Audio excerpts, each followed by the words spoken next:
Amateur athletes train day in and day out, year after year, in hopes of one day being named to the Olympic team. Once all the blood, sweat, and tears have paid off and the Olympic dream has turned into reality, what do you do then? Do you give in to the pomp and circumstance of the games, or do you choose to ignore what a lot of people would call the distractions of the Olympics and focus on the moment you've been training for all your life? Now, as a three-time Olympian, I chose to ignore everything else and focus on my race. But everybody's got their own take on this. So we talked to some of Canada's top Olympic hopefuls, and here's what they had to say.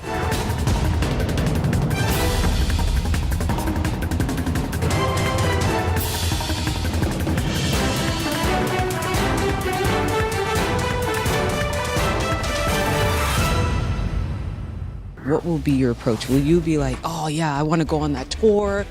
I'm going to go sightseeing. Let me go to the London Eye, and then I'll go to this event that they'll have at the Olympic Village. Will you take all that in, or do you think you're going to be just streamlined, focused on what you have to do, and then maybe after see a little bit of London? I won't see any of London, any of it. I'll see the venue, I'll see my hotel. And a lot of people are like, you know what, take it all in, soak up the experience, and it's like, I'd rather win. It's this huge rock concert, right? But just times 10. Just to approach it with excitement. Don't be nervous. Just go with it. Go with the flow. Take everything in, but stay really focused on your race. And it's a huge event. Don't pretend that it's not, but just stay focused on your event. It's easy for it to turn into a circus in your head and feel completely overwhelmed. And you have to treat that event like it's another day in your sport. And so for me, I just try and treat it like, well, it's another track meet. I mean, it's not, like, who are we kidding?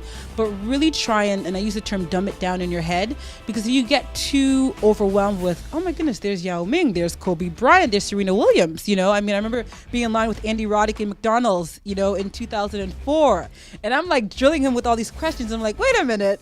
He's here to do his thing. I should be here to do mine. And meeting Serena and Venus in 2000 and just being like, oh my goodness. It's just a great event. Know that it's an honor to be there, but you're also there to do your job and to really just get intrinsically focused when it's time.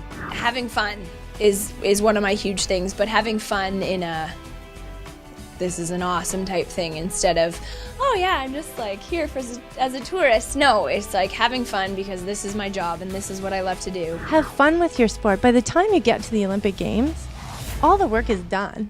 I mean, the kilometers you've put in, the hours of training, the burpees and the jumping jacks, and they're finished at this point. There's no more training. When you get to the Olympics, embrace it, embrace the experience. Enjoy it, have fun with it, and just relax. Let it and watch other Olympians. Some people will tell you to close down the media. Don't pay attention to what the papers are saying. Don't watch. I say watch it. Live the moment. Be where you actually are. You're at the Olympic Games.